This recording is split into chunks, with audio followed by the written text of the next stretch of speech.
everyone. Hi and welcome to the Jack and Ian Show.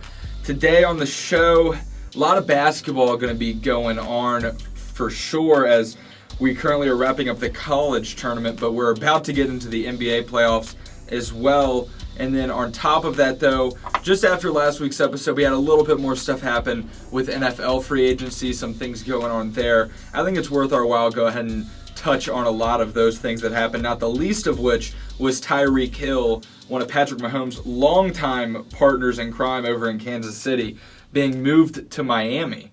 How are you feeling about that move from really both teams? It's pretty interesting for both parts. Yeah, no, totally. This is a huge move for both teams, just like you said, and I really feel like this is a huge loss for the Kansas City Chiefs. I think everybody in the NFL can understand what Tyreek Hill can bring to an offense, whether he's getting the ball or whether he's not, because Tyreek Hill kills teams and defenses with his speed. And if he's not getting the ball, he's spreading the field. He's making it so much bigger and allowing space for guys like Kelsey, Mecole Hardman, guys like Robinson to also get a couple catches in there. And so I think this is going to completely change the Chiefs' offense unless they figure out how to use Mecole Hardman more effectively and kind of try to use him as the replacement to Tyreek Hill. But yeah, it's a really interesting trade because obviously the Chiefs got a lot back for Tyreek Hill, but now when looking at it from the Dolphins' perspective, you've got two really solid wide receivers. Obviously, it was Jalen Waddle's rookie year last year. He played fantastic. And now you've got Tyreek Hill there as well. You got Mike Gesicki there. But I think the issue with the Dolphins' offense now, and I think everyone can kind of agree with this, is Tua. You're not sure how he's going to perform. You know, you can have all that offensive firepower, but if you can't get someone to get the ball to them, then that's going to be an issue. So, I think people are a little bit too out on Tua. If I'm being honest, I agree that he's not the best quarterback in the NFL, but people act like he's terrible or whatever. He's certainly not that. I mean, he is a guy that. Now, I would question how far he can throw it. His power, his accuracy and power combination. He's certainly an accurate quarterback most of the time. I mean, he has the name Tua, turn the ball over for a reason. But at the same time, I feel like when seeing his progression last year after a rookie year where not much really happened, I would feel fairly comfortable giving him this type of tool. Tyreek Hill's a guy that will be able to rip apart other teams offensively, and so I feel like Waddle or Hill will always be open and by a lot. And so for a guy like, you don't need the most accurate quarterback in the world when there is no window. You know? Yeah. Why do I need a guy that can throw in a tight window when I have Tyreek Hill and Jalen Waddle? Yeah. That's not necessary. Yeah. You know what I mean? Just, they're going to be open. Yeah. It's not, throw in a 5-yard radius. I promise you they'll be able to run and get it. I promise. Totally. And so it's like, I get the idea that, Tua's not the best quarterback. If they were playing with Aaron Rodgers, it'd be insane. If they were playing with Tom Brady, it'd be insane, which, by the way, there are rumors about that. I doubt it. But when you're playing with two guys that are going to be able to stretch a defense like that, there is no necessity of having a quarterback that can be pinpoint every time. Yep. You just don't have to have it, you know? And so that's a luxury that the Dolphins are going to have that really no other team in the NFL is going to have. Yeah. No, I think they're going to have a great offense, and they're not going to have the best quarterback in a lot of games. Yeah. And yet he's going to have more yards, I think, than a lot of other quarterbacks are because the weapons they gave him. And so we really live in the time where the NFL, it's quarterback, you know. And I think that you can survive off weapons alone if they're good enough. And I think that the Dolphins are getting good enough weapons to where they will be a good football team next year. Now they're in the AFC, that's the problem. Yeah. But, with the exception of that problem, I think they're going to be a force to be reckoned with. Yeah. And they ended the season well last year too. Yeah, they did. No, that's right because they started what, either 1-6 or they won 8 games in a row. Yeah. So people forget because it's the Dolphins and they've been relevant for the last 2 decades, it feels like. that, like, they can actually be a good football team if Yeah. they do it right. And I think they're doing. I also like this because it gets a guy that has been a part of winning in a major role on that team. Yeah. I think that's something that is overlooked a lot of the time. Yeah. There's a guy that's played in Super Bowls, won Super Bowls the last couple of years. And so I feel like he's a guy that can bring that culture to a guy like Tua that played at Alabama that's used to winning at the college level. Same as Waddle. Now you got an offense of guys that are used to winning. And Tua and Waddle just got in the NFL. So they're not that far removed from their time when they were playing in championship games. Yep. And so if that's the goal is to win a Super Bowl, you're getting a team of winners right now. Yeah. You're building a team of winners, and not many other teams in the NFL can say that. Yeah. So I like what they did, Yeah. honestly. I know they gave up a lot, but in terms of establishing a culture in Miami, which I think is very much needed, I love the Yeah. move. No, definitely. I did want to say one or two more things just about how this affects the Chiefs. Obviously this last year with the Chiefs, they weren't at their best to start the season, and they didn't really find the groove until about the middle of the season. And one thing that I think was that I think is interesting is that Tyreek Hill was starting to get contained last season. I felt like defenses were learning kind of how to finally play against him and contain him a little bit. Obviously, his speed kills, even if you know how to guard him. Right. But teams figured out how to contain him, and that kind of hurt Mahomes because Mahomes started forcing passes to Tyreek Hill when he thought he was open or when he thought he could actually get open and catch the ball. And so it's going to be interesting seeing how without him they target guys like Kelsey, because now, in my opinion, Kelsey's really the only big target they have. I mean, I know Juju Smith-Schuster's there now, but you never know what you're going to get, especially coming off of the shoulder surgery, right? And I know Mecole Hardman's there, but I think this can really and tragically hurt the Chiefs' offense. I don't want to speak too soon because Patrick Mahomes is Patrick Mahomes. But we right? saw how he was also throwing in tight windows. Yeah. Turning the ball over. Yeah. He'd throw it too fast, it'd bounce off a guy's hands. He would, he would be more inaccurate because he'd be running on the run, making these short throws. I feel like when it's a long ball and he does that, that's when the magic happens. Yeah. But I think that's a lot because a wide receiver like Tyreek Hill with that type of athleticism is able to adjust. He can get there. And so I feel like now it's going to be a lot more throwing in tight windows for Mahomes. It'll be interesting to see how this, you're right, affects Kelsey and guys like that. Yeah. I think that it's going to certainly not help Patrick Mahomes in his turnover to touchdown ratio. I think there will be a lot more turnovers than Chiefs fans will like next year because of this move. And I don't think Patrick Mahomes got better. I don't think he got worse as a quarterback. But I think that because of the tools he's working with in terms of the space that he's able to play with and work with, I feel like that now is gone. There's much less room for error. And I feel like that might really end up hurting the Chiefs in a lot of games. Yep. A lot of games. And so it'll be interesting to see how their season is able to go next year. Them and the Dolphins. Yep. Now, that said, a team that was in the playoffs last year, much like the Kansas City Chiefs, is sticking, it looks like, kind of with their quarterback and Jimmy Garoppolo. He has yet to go anywhere. Yeah. I feel like it was kind of assumed that they would move on to Trey Lance, a guy that they drafted very highly just last year. It's kind of assumed like, last year was kind of like, this is Jimmy G's last year. Like, even people in the franchise, like, it felt like we're, like, pretty open, like, this is it. Yep. But I think the problem they might be having is an overabundance of quarterbacks. And we can kind of touch on this with Baker Mayfield as well. Yeah. It kind of feels like there's nowhere for these guys to go.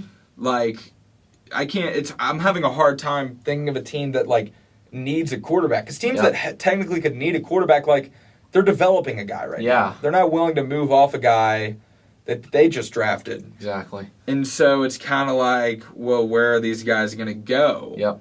And I'm over here scratching my head going, I don't know. Truly. Yeah. I have no idea where in the world these guys could end up, particularly Jimmy G, who we know they're moving off of. Now Cleveland's got 3 quarterbacks. Yeah. And that's just, you don't want, you're better off cutting Baker by that point, honestly. So it's kind of like, what do you do with these 2 guys? Yeah. Jimmy G, you could technically have him another year, and I don't think it'd kill you. But Baker, you're going to have to move off of. How do you feel about I mean, these two teams kind of being stuck with two quarterbacks and no one really wants them at all. Yeah, it's definitely not a good situation for both teams. In terms of the 49ers, I really don't know what they're doing with Garoppolo. Even if they can't figure out a way to trade him, I don't think he should be their primary quarterback. He should not be starting. With that said, I think the Niners are maybe somewhat setting themselves up to get rid of him at the trade deadline because, obviously you never know what's going to happen throughout the season. There's always going to be that quarterback on the team that gets injured, one or two guys. Right. And come that deadline, someone's going to be in the hunt for quarterback, right? And whether that's Jimmy Garoppolo from the Niners or Baker Mayfield from the Browns, those guys are going to be on the trade block for sure. It's just, this is kind of, between now and the trade deadline, you're kind of in limbo with these guys. I mean, I don't think the Niners should start Jimmy G, but then at the same time, is Trey Lance ready, right? Yeah. And if he is ready, then you start him, but then Jimmy G's just going to be sitting there on the bench. So, I don't know. It's a really interesting point that, that both of these teams are at right now. And yeah, it's just they're both in limbo right now, and it's definitely not an ideal situation. So. I feel like Pittsburgh could take a swing at one of those guys. Maybe. I mean, I think they want to give Trubisky a try, but yeah.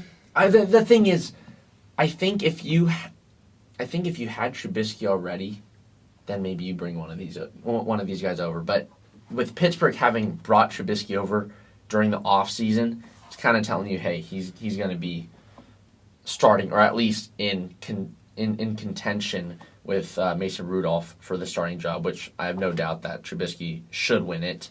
But yeah, I don't know. When I see Trubisky, I kind of look at, I kind of see a bit of a Jimmy G too. So. I feel like we might honestly just have to wait till the draft's over and then see what teams come up with no quarterbacks that right now might say they're looking to draft one. Mm-hmm. Because it's entirely possible a team jumps them or takes their guy and then they just, draft another position and then go trade for, Baker Mayfield or Jimmy Garoppolo. Mm-hmm. And Baker Mayfield, I think, will be gone by the start of the season no matter what. Whether they cut him or whether he is traded. Jimmy G, on the other hand, I feel like it could be see how it goes. Yep. I feel like that could be, hey, maybe we take another crack at this. We got decently deep in the playoffs last year. We made it to the conference finals. Yeah. I mean, it might be worth giving him another run. Let Trey Lance develop another year with less pressure, no pressure to do good on a team that obviously can win. And so it's like less pressure on the guy developing, and you're able to let Jimmy G go out and be an okay quarterback, be solid, get him to the playoffs for another year, maybe win another playoff game.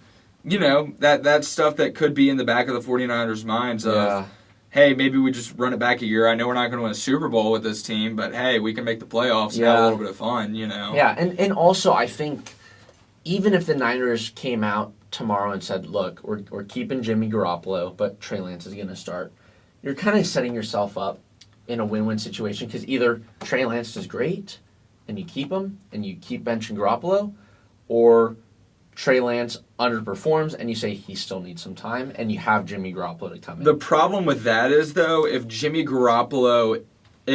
Lance ends up being awesome, Jimmy Garoppolo's trade stock is way worse than it is right now. You would have to release him. There is no option for trade. Yeah. Because why would I trade for a quarterback you're not using? Mm-hmm. Give him to me for free. I'll give you like a seventh. Yeah. Fine. Just to make sure I get him.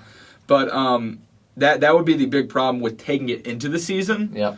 Is that you risk his trade stock being so much worse than it is right now.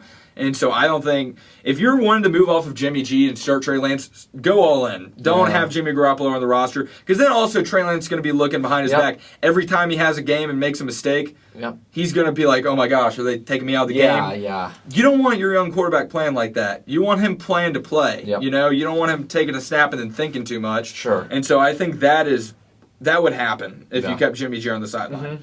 Because then you got a guy that is a seasoned quarterback that is waiting to come in and take your spot. He's looking at you. He's in the quarterback room with you. He's there throwing next to you during warm-ups. He's right there. And so it's like when do you move off of Jimmy G? To me, it has to be this offseason because you can't go into the season with him for Trey Lance's self-confidence if he's going to be your starter, and his trade stock would go way down if you bench him. If you have him riding the bench and Trey Lance is awesome. Yeah. Now, if you want to play Jimmy G, that's an entirely different conversation. Yeah. But if you're one to start Trey Lance, in my mind, there is no option but to get rid of him one way or another this offseason. Yeah. That is the only choice. And so it'll be interesting to see what comes of that for sure. Yeah.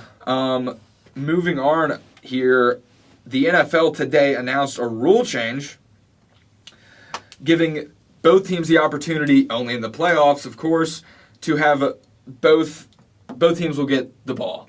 Both teams will have one possession. Basically, as the rule stands now, the first team that has the ball scores a touchdown. That's the game. The other team doesn't even get a chance to have the ball.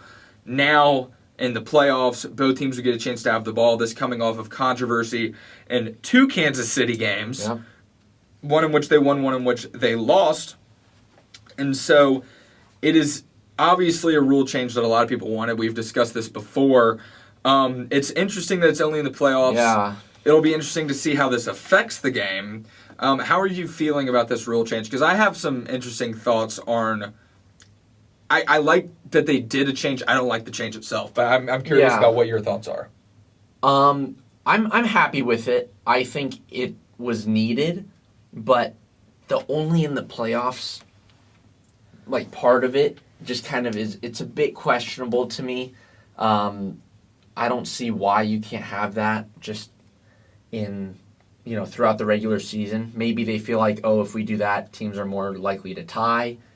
But that I don't is know. the issue. Cause right. That's my problem with this is listen. So in the regular season, the reason they can't have both teams have possession is because you watch an overtime game, first team that gets the ball, they're going to control the possession. Mm-hmm. They're going to melt that clock down probably 10 minutes if they're a good offense. Mm-hmm. And so then the other team's going to get the ball back down 7 with 5 minutes left. They're going to milk all the clock. They can score a touchdown. All of a sudden it's a tie anyway. We just wasted more of everybody's time. Yeah. So I understand why they keep it only playoffs. Now here's my problem with doing this in the playoffs. If you get a matchup like Bills-Chiefs, that game will not end. Mm-hmm. Seriously.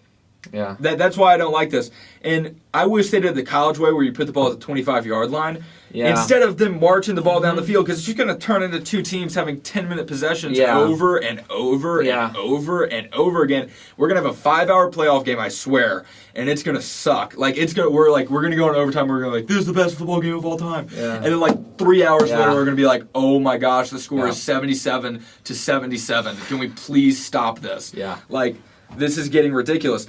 I promise you that will happen with this rule change. That's the first thing that came to my mind, just thinking about like that Chiefs-Rams game where it was like basically tied the entire game and it went to overtime.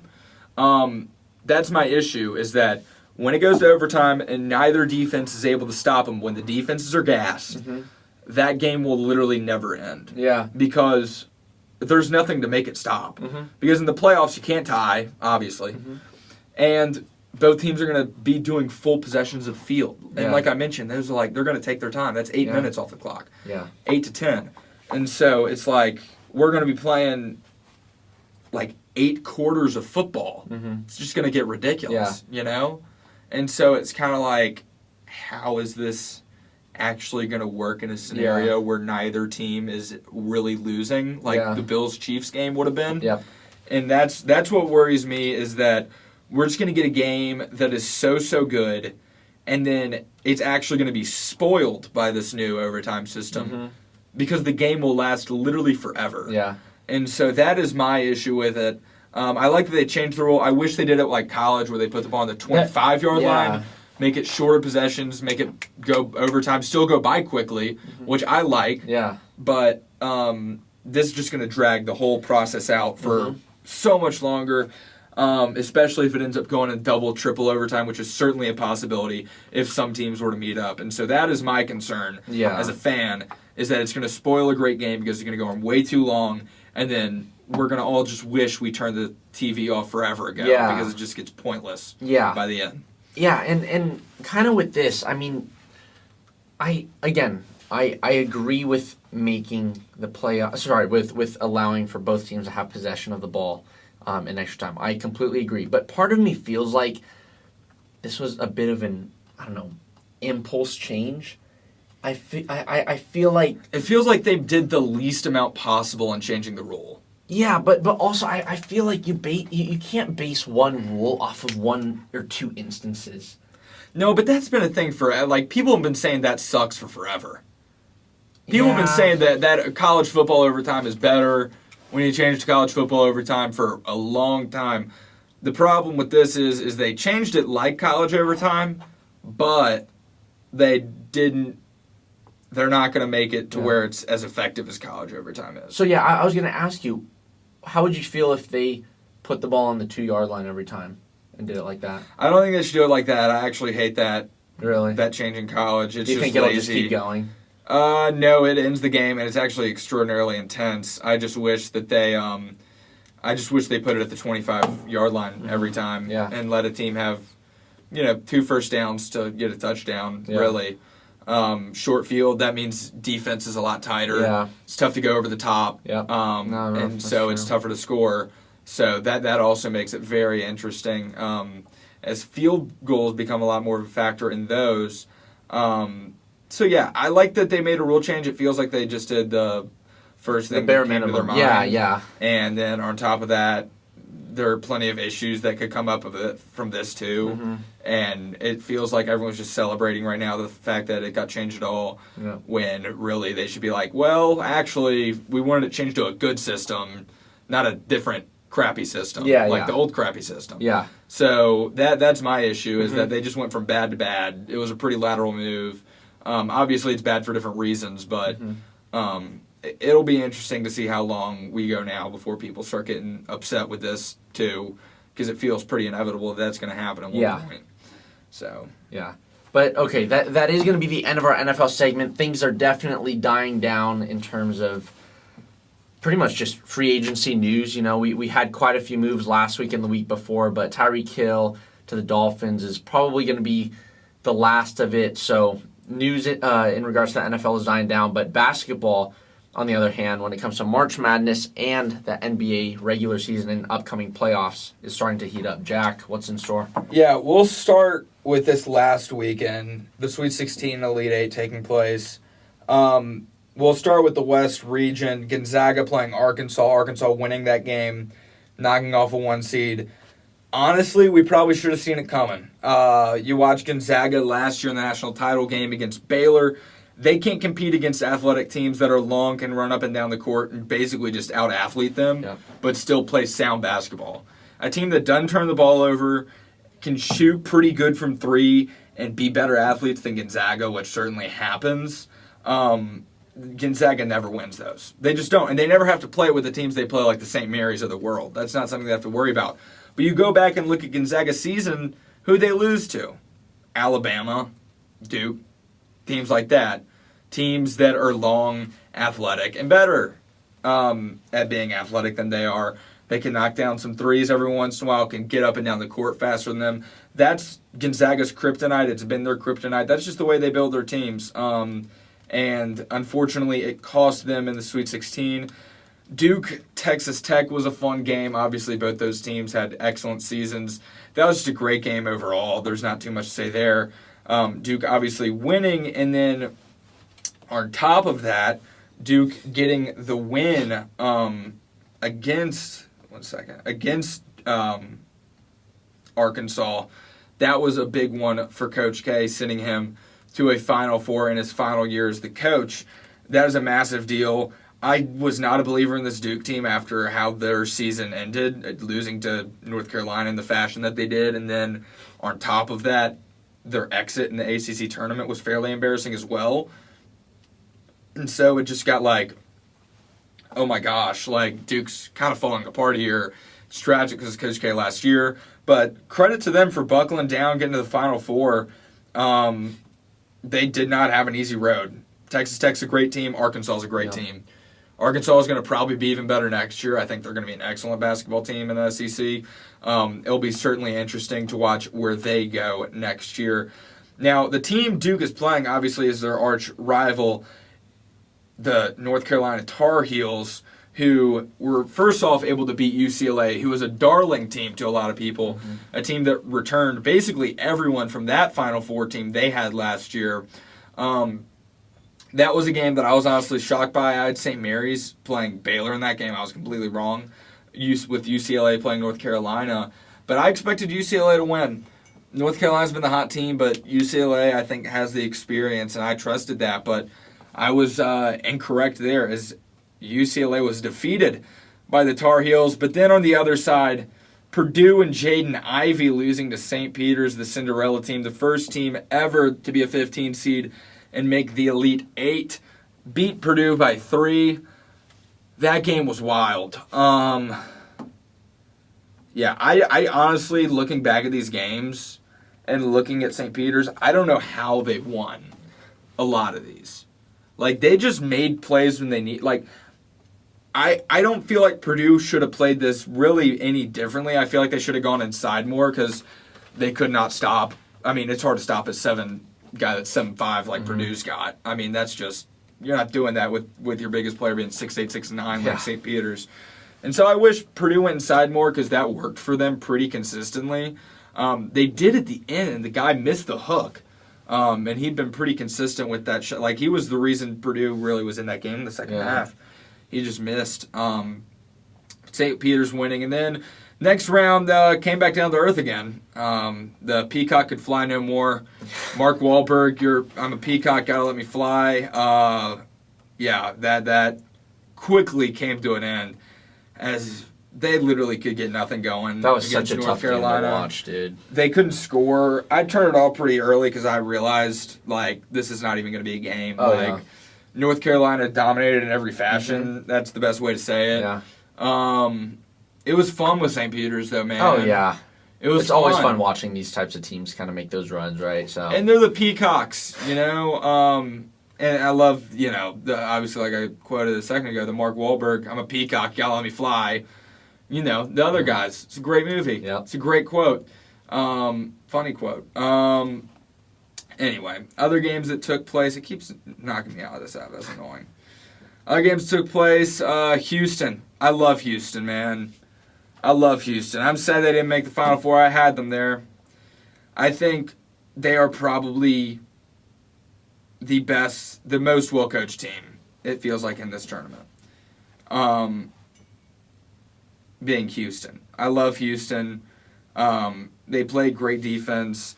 The way that program has been built in the last 5 or 6 years, to me, is insane. I don't know how I'm blanking on their coach's name. He's been on a bunch of different... He was on the Houston Rockets coaching staff as an assistant. Sampson? Yeah, Kelvin Sampson. Kelvin Sampson, he's built the program there. I mean, he's an NBA guy. He coached in Milwaukee for a couple years as an assistant. He just coached in Houston, now coaching for the Houston Cougars at the college level. He did make the March Madness for his first 5 years, I believe, and then made the Sweet 16, made a Final Four last year, and made an Elite Eight this year without really their two best players who got hurt in December. So I love Kelvin Sampson as a coach. I think he's built an excellent program in Houston. They're truly, truly a good program. They beat Arizona pretty handily. That's what Houston does. They get you out of a flow. They disrupt your game. They play great defense. They get turnovers. They score.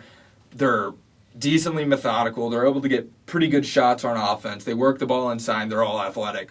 And they're long and disruptive. And they showed that against Arizona, who's another team that is long and athletic, and Houston did it better than them. So that was impressive.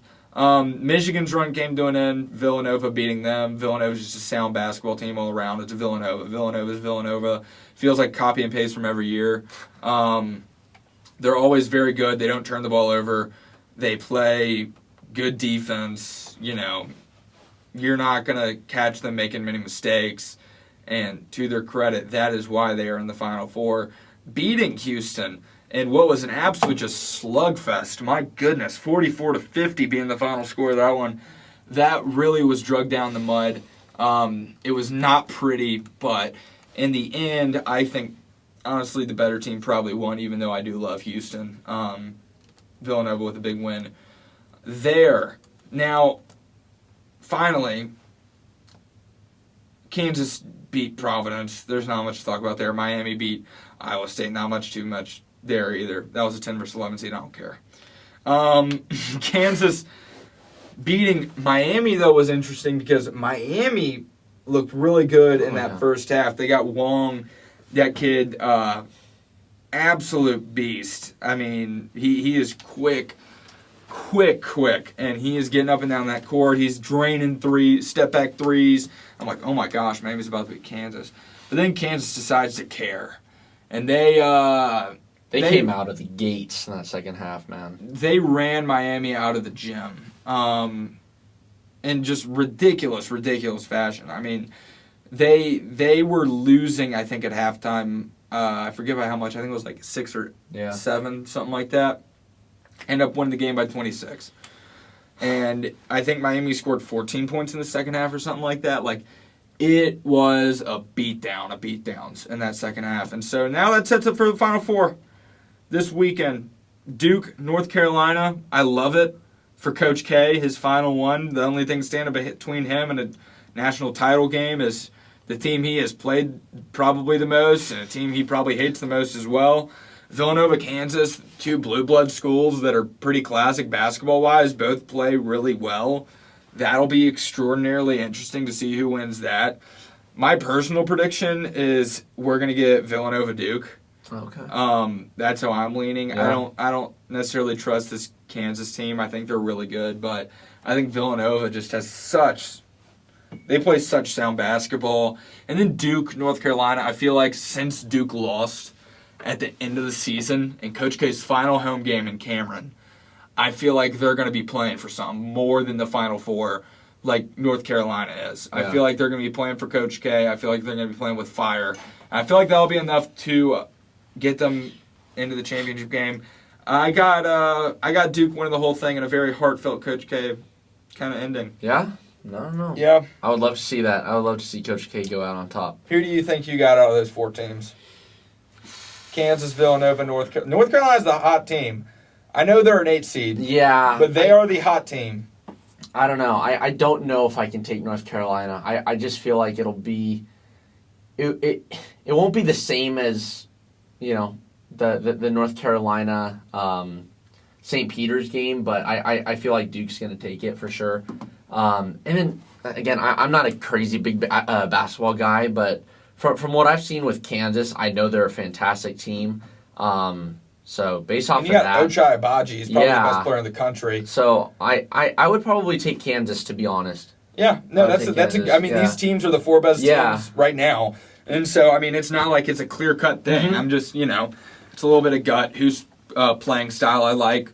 All these teams are extraordinarily well coached, so that's not an issue. No, really. Totally. Anyway, that'll be interesting. Right now, though, the NBA is heating up. That's got a lot of my attention recently, as we got some games that'll be going on over the next 2.5 weeks or so. The East could be anything. That layout will be constantly changing. It's not even really worth talking about because, oh my goodness, like it's going to be kind of ridiculous. Like Miami's first right now, but the teams that are in second, third, and fourth, and Philly, Milwaukee, and Boston are only 1 game behind. And not like 1 game behind each other. Yeah. They are all 1 game behind. And so, and then behind them, Chicago and Toronto are both 4.5 games back, and Cleveland's 1 game behind them. Yeah. And so, really, 1 through 4 are all competing for the 1 spot right now. And then 5 through 7 are competing for 5 through 7. Yeah. Trying to avoid that first play-in spot. Yep. And so it will be interesting to see who comes out of the East. I know we did some NBA predictions to start the year. Do you have a favorite team, I guess, so far, a team that you're kind of believing in right now in that Eastern Conference? To just get into the playoffs or to win it all? A team that you're kind of going to be like, that's my East team. A team that kind of speaks to you, I guess. Personal, spiritual level. Personal, spiritual level. At a team that you have vested interest in, Not necessarily, but I think the 76ers can do something. I don't know. I feel like with James Harden coming in, I feel like that might give him a little bit of an oomph, towards this end of the season, a little bit more of a push. Bucks, I don't know. They had an interesting start to the season. Obviously, I mean they're a great team, but I don't know if they can do it again, to be honest. But yeah, I would go with them too. Man, yeah, I mean that Boston blow of losing Robert Williams. I mean that is a massive, massive blow, as he is one of the best defenders in the league. On a team that hangs its hat on the defensive side of the ball. I think they'll probably win the first round, as teams like Chicago have been slipping. Yeah. But you never know how this is going to shape up. I mean, Boston the other night lost in overtime. They were the 1 seed, and they dropped to 4 after 1 loss. Yeah. So it is anybody's to gain and anybody's to lose right now in terms of the top seed. And wait, is Miami? No way Miami secured it. The Y. 1 second. The Y. I think they might have secured a playoff. I think they did, yeah. But Y means that you're in. Like that's your spot. I'm almost positive. Let me see. They usually clinch division. That's all it means. Oh, okay. So they've clinched their division. Okay, whatever. Fine. They're in a. I don't know why I've always just associated that with. Okay, interesting. Yeah, their division's no good. It's Charlotte, Atlanta, Washington, Orlando. The best teams in that are in the play-in. So, yeah of course they've clinched the division. Okay, yeah. Anyway, the East will be interesting. Now, the West is where both of our teams lie. My team now absolutely throttling your team the other night. Yes. No excuse on your end, by the way. Yeah. Y'all have an all-star starter playing and a Finals MVP playing. Yes. So I don't want to hear it about, we didn't have. Y'all had an all-star starter playing in the game. We did not. That is beginning and end for me. Now, Phoenix is the 1 seed. Yep. That is fairly evident. Memphis probably going to be the 2 seed. I think they just have to win 1 or 2 more games here, and that will be locked up for sure. Or Golden State can lose 1 or 2, which is probably going to happen. Yeah. The way they've been playing recently. Yep. Man, Dallas being 1.5 games behind y'all. It's a little scary. No, it is. Y'all don't want to be playing Utah first round, I'll tell you that. Yeah, no, definitely Utah not. take y'all. I think y'all would win, but I think Utah will take you to 7. Yeah. Man. Yeah, Warriors have been vastly underperforming over the last week or two. Definitely not good, especially going into the playoffs on such a negative note like this. Obviously, they still have a couple more games left, but this isn't how you want to be ending the season. You're not going to like this either. This Mavericks schedule is a cakewalk to end. My goodness. They're beating the Lakers by 25 right now. That's a win. They got the Cleveland Cavaliers next. That's a 50-50 game, whatever. Then they play the Wizards, the Bucks, the Pistons, the Trailblazers, and the Spurs. All those but the Bucks are definite wins. Yep. So that's a little troublesome if you are Golden State, who, let's see who y'all play. We got the Suns tomorrow. That's a loss. Then we got the Jazz. Because they'll secure the 1 seed for them. They'll play their guys. Yep. Jazz, that'll be big because that's for positioning for both of y'all. They're the 5 seed right now. Exactly. Kings, y'all beat them. Lakers, they'll need that game like blood. Yeah. So they'll come out fighting. Y'all obviously will too, though. Yeah.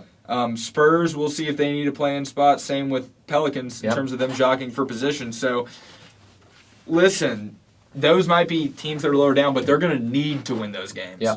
And so it'll be interesting to see if y'all drop back to 4 and Dallas moves up to 3, man. Yeah, I honestly wouldn't be surprised. It's been bad. Just looking at that Dallas schedule. Yeah. That's what convinced me. It's not necessarily that y'all have lost 3 in a row or lost 6 of your last 10. It's that it's just who do you have to play? Yeah. Right? No, totally. I totally get that. It's not looking good. I mean that Mavericks schedule for the rest of the season, just like you said, it's a cakewalk. Warriors on the other hand, I wouldn't say it's not hard, toughest, but it's not easy. Yeah, it's not hard, but it's not easy. And it's not easy without Steph. Well, yeah, and it's not easy when you're playing like this and when you've been Yeah. playing like this for the last week. And this is So- not the time to hit this part of the season. Yeah. To be in a rut. Yeah, You know, this you is want the to worst time. You want to come in like Memphis and Phoenix are, having won. Both those teams have won 9 of their last 10. Yeah, You want to be that. You want to be the team that's won 9 of your last 10 going into the Yep. playoffs. And listen, like those teams are going to start benching their guy like starters because honestly, they pretty much got it locked up. I would be willing to bet they'll play their guys for 2 more games. Yeah. Then after that, it's over. So they'll be well rested. All those guys that will be playing in the playoffs will have ended on a high note. Yep. And they'll be ready to go. Yeah. And so that is interesting to me as far as that goes. Memphis now not being able to drop any lower than the 4 seed, although I'd be willing to bet they'll stay at 2. Yeah. The rest of it gets interesting, particularly the bottom of the play-in. Clippers getting Paul George back tonight. Yep. That's massive for them. That means that they are going to play much better than an 8 seed. Yeah. Now, obviously, they have to win the play-in game. Yeah. Them versus Minnesota, I would love. Them versus Denver, I would also love. Either of those teams kind of interchangeable right now. Now, on the other hand, 9, 10, and 11 is where this gets fun. New Orleans is 29 games back. Lakers are 29 and a half. San Antonio is 30. One of those 3 teams is not going to make the play-in. I would love to see the Lakers not make it. I think a lot of people would love to see them not make it. I want them to play in the play-in and lose.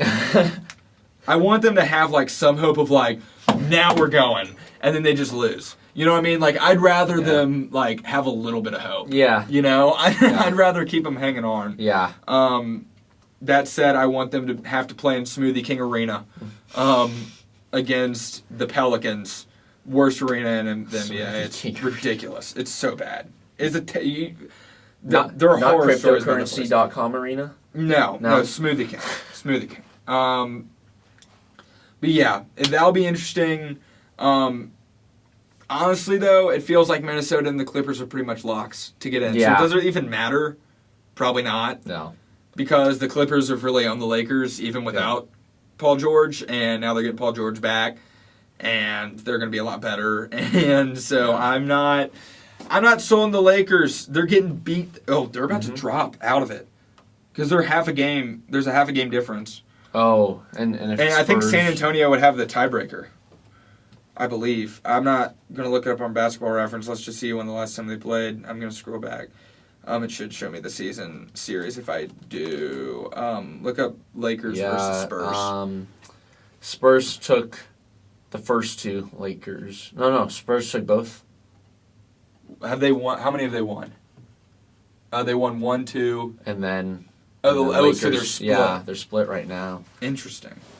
Okay, so I would wonder who would get that 10 spot. Yeah. Right now, I think it would probably be the Lakers because they've won the line. I don't know how that. I forget how it gets down. Maybe they go based off of winning away or not. I don't know.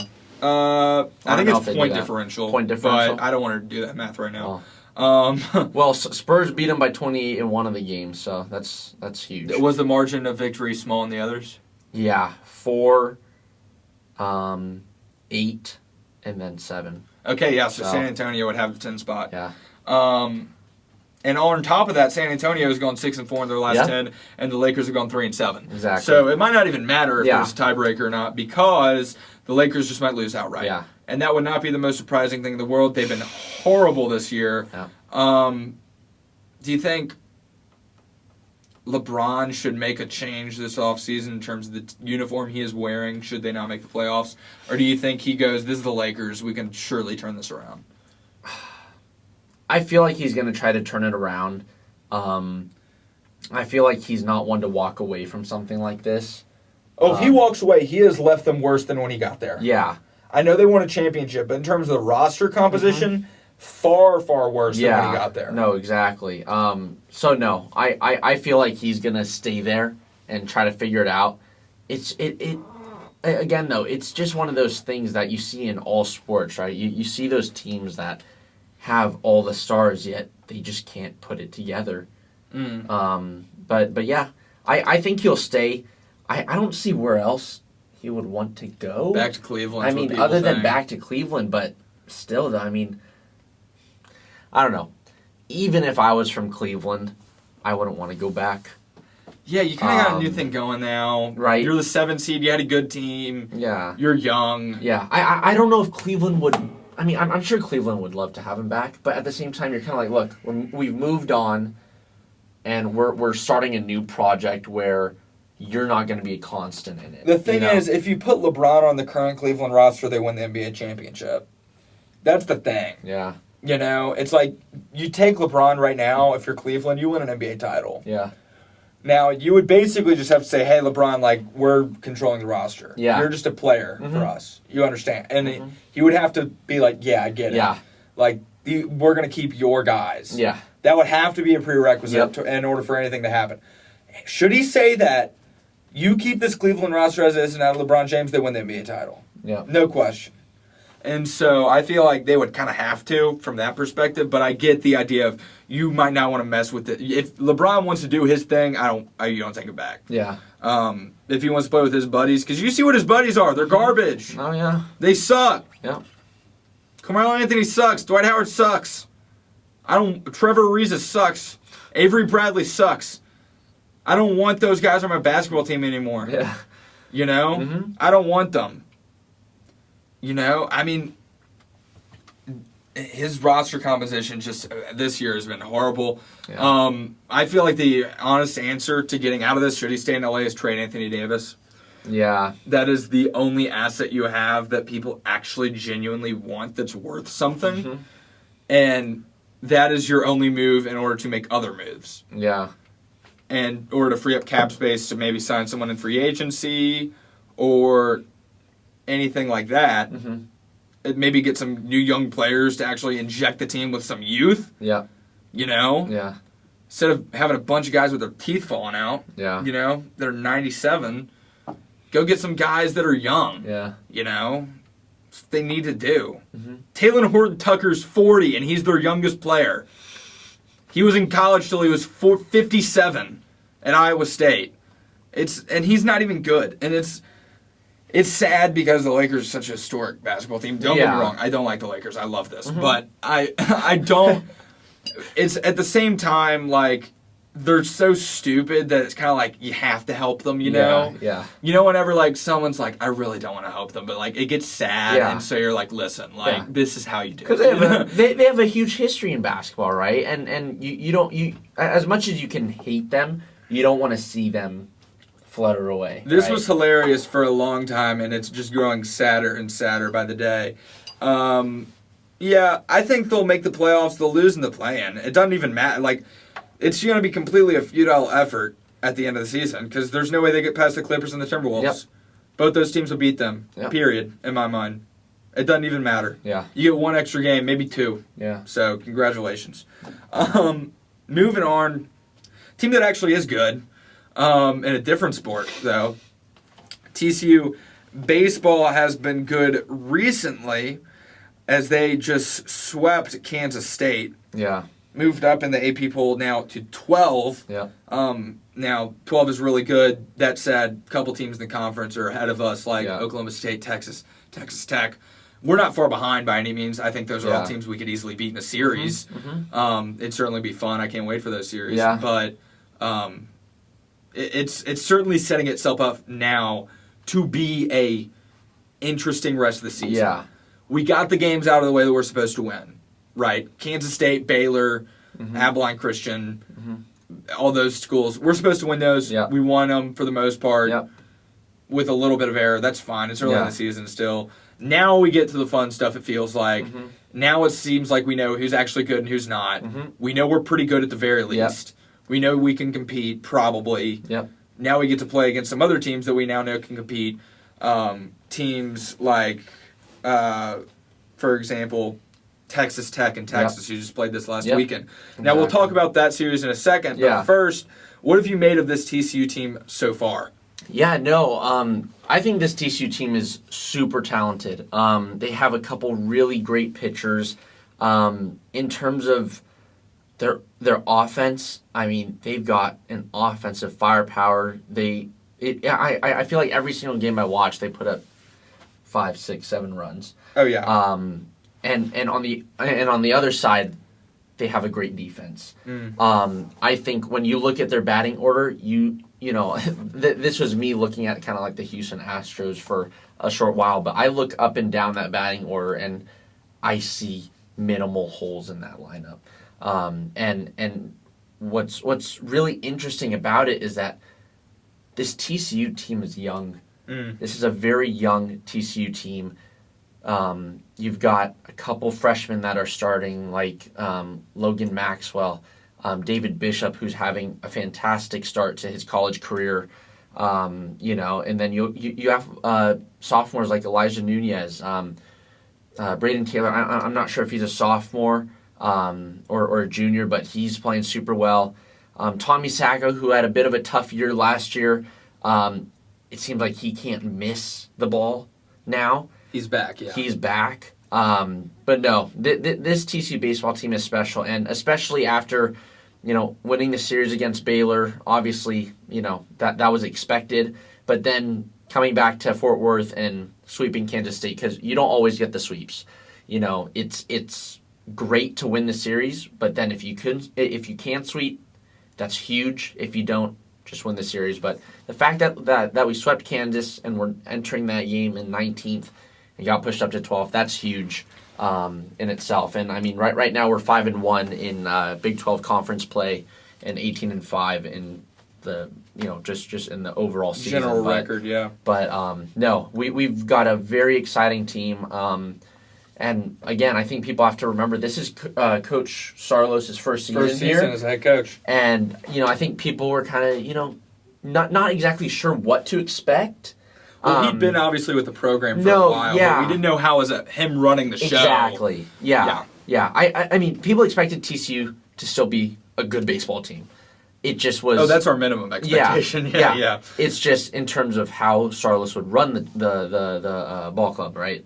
But so far, it's been great. I mean, I've gone to so many games. I love baseball games. I love watching TCU play. It's such a treat, especially because I'm an Oakland A's fan, so I get to watch a team win. You get to watch a good team. I get to watch a team win, so no, it's nice. And the teams where, like, if they put up, like, 6 runs, you're like, what was wrong? Yeah. You know? Like, exactly.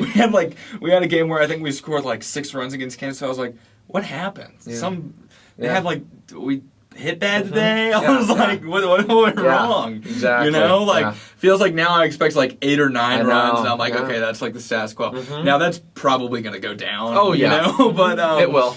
But as for right now, I mean, it's fun watching a team put up yeah. that amount of runs in a game. Definitely. And expecting that. I will say, that first Kansas State game, whew, talk about almost blowing it. My goodness. I mean, that was like, it felt like that thing was over. That was a long baseball game, too. And then Kansas State makes this late run. I think they get 2 runs in, but they had a guy in scoring position and a guy on first with down 2. Yep. And it was like, oh my gosh, like if this dude hits like a home run, like if he really connects on this, like we lost. Yeah, they had the leading runner at batting in the top of the 9th there. So that was a game that they almost lost at the end, but they were able to pull it out. Besides that, they won handily in the next 2 games. Yeah. So nothing really to see there. Now, 2 teams that are in TCU's interest simply because they are in our conference was Texas Tech. Wild finishes there. Oh, man. I mean, a stolen home for a win and then a walk-off grand slam. From the same guy. Yeah. 2 walk-offs in 2 days. That honestly, the grand slam kind of gets the glamour, but like the stolen home is like, that seemed like the crazier play to me. Oh yeah, because the grand slam, it's like you hit a single and the game's over anyway. Yeah. Like it didn't matter. It was a grand slam. Like it was cooler. But even if I think they had 1 out, even if it were a pop up, that's the game. Yeah. You know? No, exactly. The thing with Kurt Wilson stealing home was that the pitcher was right-handed as well, so he's facing Kurt Wilson, who's, you know, standing on the third baseline, right? And he puts his head down, gets set, and just doesn't look up.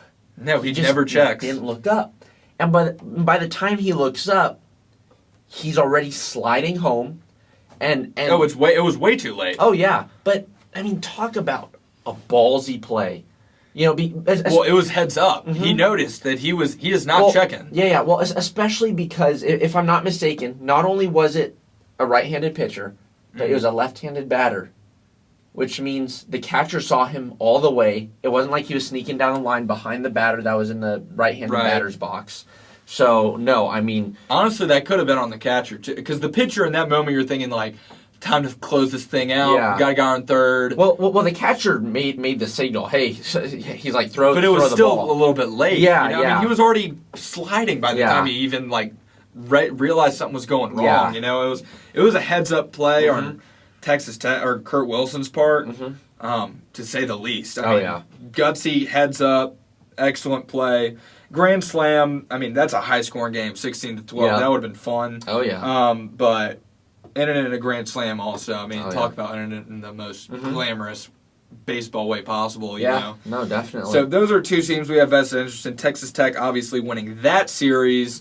I believe Texas Tech's now 7th in the country, Texas 8, Oklahoma State is 6. Yeah. And then obviously TCU is 12. Yeah. We'll keep y'all updated as we continue conference play, playing teams just like those. So I think that's all we got for today's show. Although, before we go, I wanted to bring it up at the top of the show. What did you make of the Chris Rock, Will Smith stuff? Man, that was... Whose side are you on first off? We can move on from there. Chris Rock.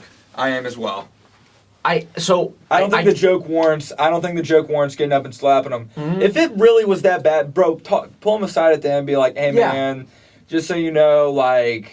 That kind of offended my wife a little bit, you know, do something like that, but don't get up in front of, you know, millions of people, the nerd watching Super Bowl on and TV. Slap Chris Rock, you know? No, you know, the thing is, there's a difference between having those frustrations and acting out upon those frustrations, right? And I think everyone can understand how he felt. Yeah. But you can't accept the slap. It wasn't even written by him, probably. It was probably written by some writer. I don't know. No. But at the very least, though, that's Chris Rock's job. Yeah. You have to take these things with a grain of salt. People take way more heat than that. Yeah. Oh, my gosh. And what I thought was bizarre was that in his acceptance speech for Best Actor, that he said, you know, you have to be able to take criticism, you have to be able to put a smile on your face and make it seem like everything's fine even though people are talking bad about you. Obviously, that was moments after, you know, a comment was made, which, you know, I don't think was the best joke ever. It was fine. It was okay funny. Yeah. It was... I guess if we're getting to, was it funny enough to justify it? Maybe not, but, like, at the same time, like, it was meant as a joke. It was meant in jest. It wasn't meant seriously. And it's not like Chris Rock was targeting Will Smith throughout the entire show. It wasn't like, okay, dude, where's this going? Why are you going after me type of thing. He told one joke. Yeah, so Chris Rock. Yeah. Short answer is Chris Rock. But I agree with you wholeheartedly. You basically said exactly how I feel, so there's not too much to discuss there. Man, that was crazy. Chris Rock showed restraint too, in my mind. Oh my god. You see the stuff where he was like, he almost says, I forget exactly what he says, but he like kind of mumbles something to himself. He was, and you could tell like he had something loaded up in his mind. He kind of bit his tongue a little bit. So, that was professional, but it would have been funny to see him say something back. But anyway, that's what I got. Yep. No, well, folks at home, thank you so much for tuning in to another episode of the show. That is all that we have tonight, but we did want to thank you guys for your continuous support, and make sure to follow us on Instagram and subscribe down below on YouTube for more content going forward. Until next time, I think that's been it. Thank you all. See you guys later.